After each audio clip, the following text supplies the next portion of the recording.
7 years of growth, Starbucks is struggling to put the mo back in its Joe. The #1 threat facing America, Starbucks. Going for a cup of coffee and they want you to buy a sandwich and a book and a DVD. In a memo to his top executives, Howard Schultz admitted changes have led to a dilution of the experience and a loss of the romance and theater of Starbucks, opening the door to competitors. This must be eradicated.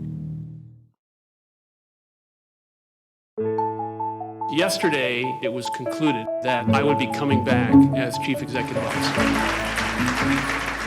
I can see the light. I know what we have to do. We have to show up. We have to do the work. And what doing the work means is that we have to find answers to tough problems. I apologize if anyone in this room feels that we have fractured the culture and values of the company by what has happened over the last few weeks. It's a decision that we had to make. Together, we have to turn this page. We have to go forward. We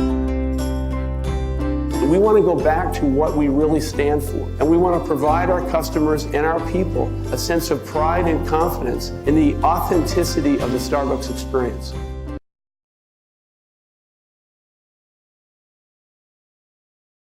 As I began to visit stores and taste the coffee and understand how we were making the perfect shot of espresso or steaming milk, I was really depressed that we had completely lost the art and love and romance of coffee. And so I did something that was really unorthodox, and I don't think that any other national retailer had ever done it before. And I announced that we were going to close all our stores throughout North America, 11,000 stores, for retraining. And I knew we could not transform the company if we didn't go back to the core of really why we existed in terms of coffee. After we did that, I think we began to demonstrate our love and commitment to making the perfect cup of coffee for our customers. But the economy was still raging havoc across the country. So we decided to do something, again, that was highly unorthodox. And that was the most important person in the entire company is the store manager. And the question I asked myself is, how can we get 11,000 store managers in one place so we can talk specifically about the situation and their role and responsibility in helping to turn it around? It was $32.5 million to have this meeting. Travel, food, logistics. Now, I was now in front of 11,000 people, and I realized if we were going to spend this much money, this was the moment that we had to convey what was really going on and what we needed from them. And I asked the question about what it means not to be a bystander.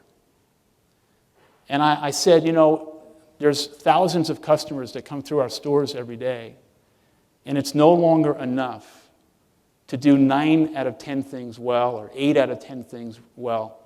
In fact, if one thing goes wrong, we cannot afford this point and never again to allow a sea of mediocrity to enter the doors of Starbucks. We've now retrained all of you and 115,000 people, and we have to absolutely not be a bystander. And if you see something that's inconsistent with the quality of this company, its heritage, its tradition, and our collective responsibility, and you ignore it and you become a bystander, then you are now part of the problem. It's not about 17,000 stores. It's about one store, one extraordinary cup of coffee, and the ability of you and your people to exceed the expectations of the customer. And if we do that thousands of times every single day, we will be in a position to turn the company around. First off, we came out of New Orleans on fire. And it was the first time where I really felt, I wouldn't say the wind at our back, but a little bit of breeze, that people are starting to believe and get it. The innovation that came, coupled with the renewed level of commitment and passion, began to, I think, create a sea change in the company.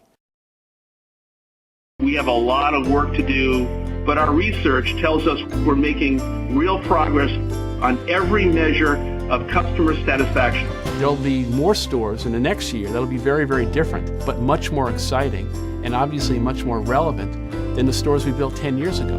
Starbucks' best days, I truly believe, are in front of us. We have some of the finest people in the world serving our coffee in our stores. We are ethically sourcing the highest quality coffee in the world. I know that to be true.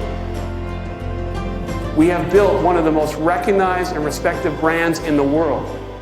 And I believe sincerely in the future of our company because I believe in all of you.